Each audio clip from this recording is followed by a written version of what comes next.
dikendalikan oleh Allah Subhanahu wa taala. Perintah agama diperintahkan ditawarkan oleh kepada gunung mampu melakukan ini.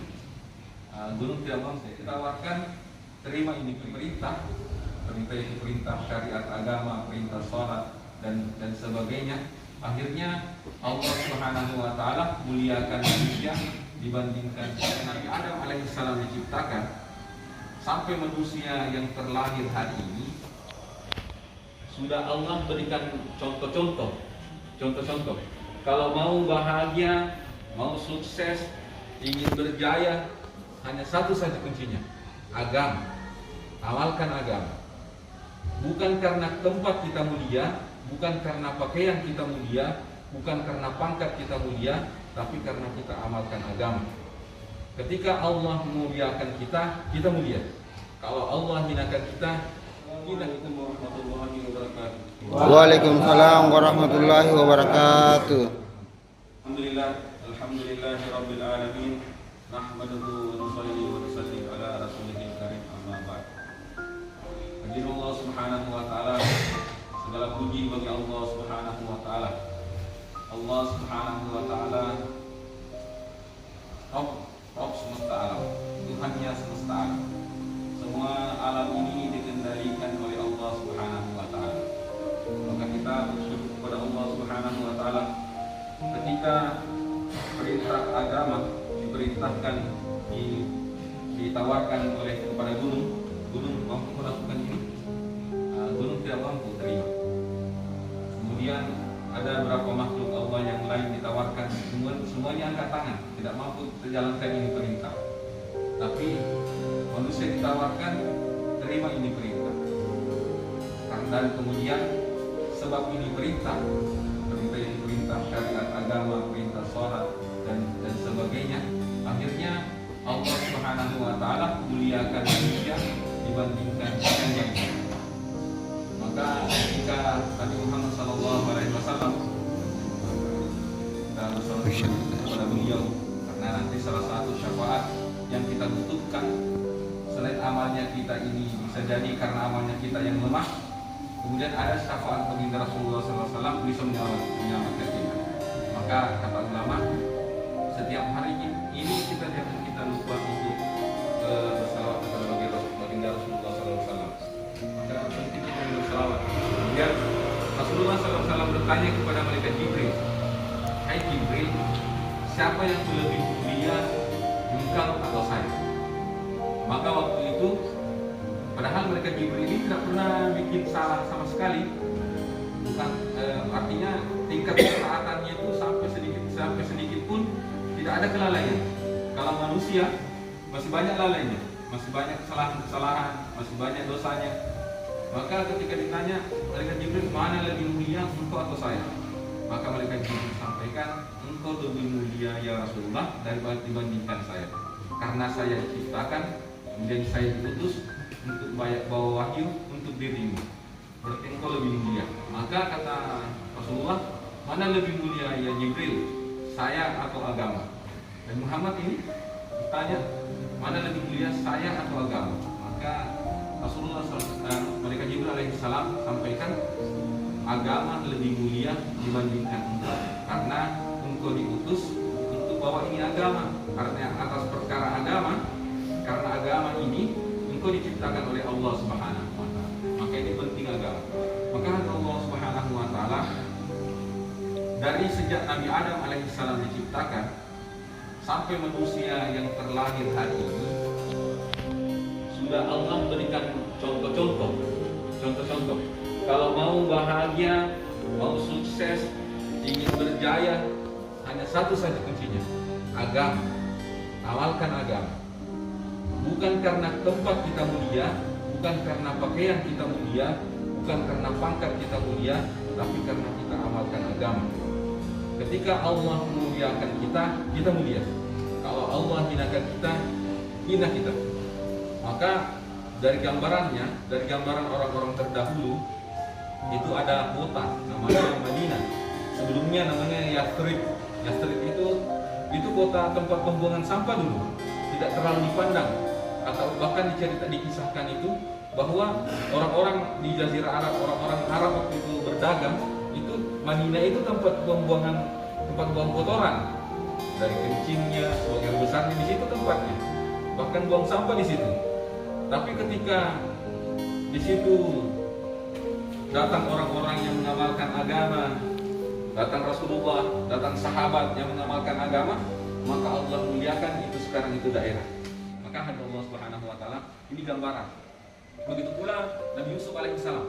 Nabi Yusuf itu alaihissalam di penjara, dituduh waktu Nabi pertamanya Nabi Yusuf karena disayang sama bapaknya, Nabi Yakub disayang sama bapaknya, maka saudara-saudara yang lain ini rasa-rasa cemburu, rasa-rasa iri.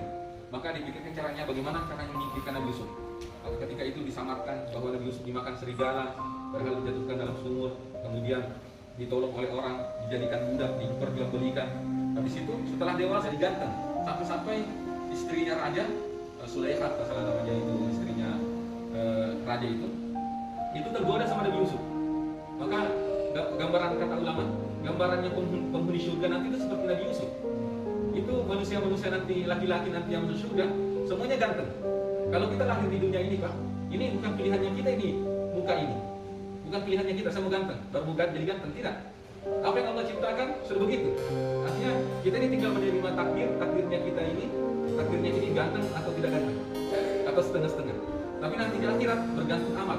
Kalau kita bagus amalan kita di dunia, Allah pandang amalan kita di dunia, insya Allah nanti akan jadi manusia yang ganteng nanti di akhirat. Karena nurnya kita ini bergantung amalannya kita. Maka Allah Subhanahu wa taala, kata ulama digambarkan bahwa Nabi Yusuf itu salah satu gambarannya laki-laki surga nanti, ganteng-gantengnya orang surga. Maka ketika penduduk bumi, penduduk dunia lihat penduduk surga yang berkali-kali lipat gantengnya, sampai-sampai ketika mereka karena dilecehkan ini perempuan Sulaikha ini dilecehkan, artinya dipermalukan karena dipikir kenapa seorang wanita yang terhormat mau dengan laki-laki maksudnya di bawah stratanya, sampai kemudian diundanglah perempuan-perempuan ini. Diundang perempuan-perempuan ini mau dibuktikan bagaimana gantengnya Nabi Yusuf. Maka ketika mereka disiapkan buah, kemudian disiapkan pisau, kemudian disuruh lewat saya Nabi Yusuf di depannya wanita-wanita ini. Ketika lewat, disuruh mengupas buah tadi ini, disuruh mengupas buah, sampai teriris tangan tidak terasa saking gantengnya Nabi Yusuf. Allah. Jadi Allah Subhanahu wa taala inilah gantengnya nanti di akhir orang-orang di surganya Allah Subhanahu wa taala. Maka Allah Subhanahu wa taala, maka ketika Nabi Yusuf di penjara, tapi karena di dalam penjara dia amalkan agama, taat kepada Allah Subhanahu wa taala, maka Allah muliakan Nabi Yusuf. Setelah selesai masa selesai di penjara waktu itu, kemudian Allah angkat jadi perdana menteri, kemudian jadi raja. Ada tahap-tahapannya. Jadi hadirin Allah Subhanahu wa taala, kadang cobaan ini Allah berikan untuk melihat sejauh mana kita taatnya kita kepada Allah. Cobaan lebih bagus cobaan yang datang itu berupa artinya penderitaan daripada kesenangan. Karena banyak orang mampu melewati cobaan penderitaan daripada cobaan kesenangan. Banyak orang lalai Pak. Ada Sa'labah di zaman Rasulullah, ada namanya Sa'labah. Sa'labah ini orang miskin. Saking miskinnya dulu itu diceritakan bahwa kalau dia setiap selesai sholat, baru assalamualaikum langsung pergi dia. Sampai bertanyakan kenapa Sa'labah begitu kemudian itu. Kenapa selesai salam tiba-tiba langsung pergi. Maka dicari tahu, ternyata ini dikisahkan, saya dengar juga ceritanya, wallahu alam bagaimana kebenarannya. Tapi diceritakan bahwa dicari tahu kenapa dia selesai sholat langsung berangkat pergi. Maka ditanya, oh dia itu kalau sampai selesai sholat dia harus bergegas pulang karena pakaian yang dia pakai itu dipakai juga sama istrinya untuk sholat di rumah. Maka ketika itu ditanya, kemudian sampai karena penderitaannya yang begitu berat, maka Sa'labah meminta kepada Rasulullah, ya Rasulullah doakan saya agar saya kaya. Dengan segala rencana, kalau saya kaya, saya akan sedekah. Kalau saya kaya, saya akan berzakat. Kalau saya kaya, saya akan bantu orang lain, bantu orang susah. Maka disampaikan oleh Rasulullah, ya kata ulama, bahwa apa yang kau miliki sekarang, kau syukuri lebih baik daripada nanti kau diberikan sesuatu yang lebih besar, tidak mampu kau itu. Maka pokoknya dinasihati begitu, tetap dia minta, ya Allah, ya Rasulullah doakan saya. Disampaikan lagi, ya Rasulullah doakan saya sampai tiga kali kita didoakan, akhirnya Rasulullah doakan. Setelah didoakan, berapa saat kemudian, berapa hari kemudian, itu ada kambingnya Sa'labah itu yang induk betinanya banyak melahirkan anak. Sampai-sampai kata ulama seperti kambing itu beranak itu seperti ular, sekali melahirkan langsung banyak itu, sampai-sampai ada dua lembah yang di daerahnya waktu itu full. Sampai-sampai begini, waktu ditawarkan untuk zakat, ya ini waktunya untuk zakat. Maka dia perhitungan, karena dia bilang kalau 4.000 domba, 4.000 kambing keluar 40 ekor. 4.000 kambing itu dikeluarkan 40 ekor. Makin bertambah 10.000 jadi 400 kambing. Akhirnya yang dilihat bukan yang 4.000 yang dia punya, tapi yang dia mengeluarkan. Artinya dia tidak pernah lagi pikir apa yang diberikan oleh Allah, apa yang diberikan Allah sama saya. Dia cuma pikirkan, aduh, banyak sekali saya keluarkan. Padahal yang dia miliki ini lebih banyak dibandingkan yang dia keluarkan. Maka waktu itu datang utusan untuk minta zakat. Dibilang kayak dipaksa-paksa dia. Ini kayak bukan zakat ini. Ini seperti tahu antu orang-orang non-Islam katanya. Dia harus bayar upeti. Waktu itu tiba-tiba karena dia tidak terima mengeluarkan zakatnya. Ini penagih zakat ini datang ke Rasulullah. Langsung Rasulullah lihat ini penagih zakat ini tidak tahu apa-apa dari Salama. Maka Rasulullah sampaikan celaka Salama. Maka ketika itu turun perintah Allah kepada Rasulullah bahwa jangan terima zakatnya Salama. Ketika Rasulullah meninggal, datang ke Sayyidina Abu Bakar, saya mengeluarkan zakat. Maka Sayyidina Abu Bakar sampaikan, orang yang lebih mulia dari saya tidak mau terima zakatmu, apalagi saya. Maka ketika tidak meninggal Sayyidina Abu Bakar, datang ke Sayyidina Umar. Ya Umar, saya ingin bayar zakat. Maka Sayyidina Umar sampaikan, dua orang yang lebih mulia dari saya tidak terima zakatmu, bagaimana saya? Akhirnya sampai ke 3 kali dari Rasulullah, Sayyidina Abu Bakar, Sayyidina Umar tidak terima zakat, di Sayyidina Utsman salah meninggal. Jadi Allah Subhanahu wa taala artinya apa? Semua yang kita miliki, walaupun sebanyak-banyaknya sampai-sampai kita tidak mau keluarkan, pada akhirnya kita akan tinggalkan, Pak. Kita akan tinggalkan. Harta yang kita miliki pasti kita akan tinggalkan. Sampai-sampai keraguan kita untuk mengeluarkan harta karena takut miskin, pada akhirnya kita akan tinggalkan. Tapi ada janjinya Allah, barang siapa bersedekah mengeluarkan zakatnya, nanti Allah balaskan 10 kali lipat minimal. Bahkan ada yang sampai tidak ternilai nilainya. Tidak ada nilainya, sampai 700 kali lipat, ada 700.000 kali lipat. Tergantung kualitasnya kita punya sedekah dan zakatnya kita. Maka Allah Subhanahu wa taala, kalau kita ingin mulia, ingin berjaya, hanya satu saja. Kita amalkan agama, ikuti syariat agama. Apa yang diperintahkan Allah, ikuti saja. Nanti Allah akan muliakan kita. Itu saja, pegang saja itu, Pak. Ketika bertentangan dengan nafsu itu perintah, ya ini situ nafsu. Utamakan perintah Allah. Pasti Allah muliakan kita. Insyaallah, Pak.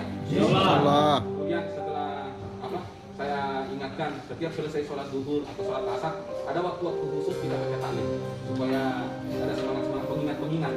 Karena manusia ini memang karakternya sudah suka lupa. Seperti bel di polisi jam berapa apel selalu di bel. Walaupun tahu jamnya jam sekian apel, tapi harus diingatkan karena begitu juga ini kebaikan. Walaupun orang tahu ini kebaikan, tapi selalu diingatkan terus. Karena kita karakternya suka lupa memang. Kemudian terakhir setelah selesai masa hubungan kita di sini, Pak, kita nanti belajar di luar, belajar agama. Artinya ada suasana agama. Insya Allah kalau kita ada suasana agama, insya Allah keberkahan ada pada kehidupan kita. Pekerjaan kita jadi berkah, kehidupan dalam rumah tangga juga berkah, anak-anak jadi anak yang soleh-soleha. Amin. Ibarat baju. Kalau mau jahit baju harus beli kain, habis itu dijahit, diukur, kemudian dijahit, digunting sisanya berbagus dan baju. Kapan kita tidak buang kainnya, sisanya, nanti jelek hasilnya. Begitu juga dengan waktu. Kalau satu hari 24 jam kita tidak manfaatkan untuk sholat 5 waktu, maka tidak ada waktu yang terbuang, semuanya dipakai untuk cari dunia. Nanti dunianya kita itu akan jelek nanti hasilnya.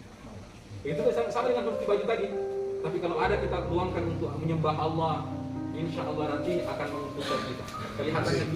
Kelihatannya kita meninggalkan pekerjaan, tapi insya Allah dari meninggalkan pekerjaan itu nanti Allah datangkan keberkahan. Ini kan yang bisa sampaikan benar-benar dari Allah. Silahkan dapat dari saksi pribadi. Subhanallah, alhamdulillah. Asyhadu an la ilaha illa anta, astaghfiruka wa atubu ilaik. Assalamualaikum warahmatullahi wabarakatuh. Waalaikumsalam warahmatullahi wabarakatuh.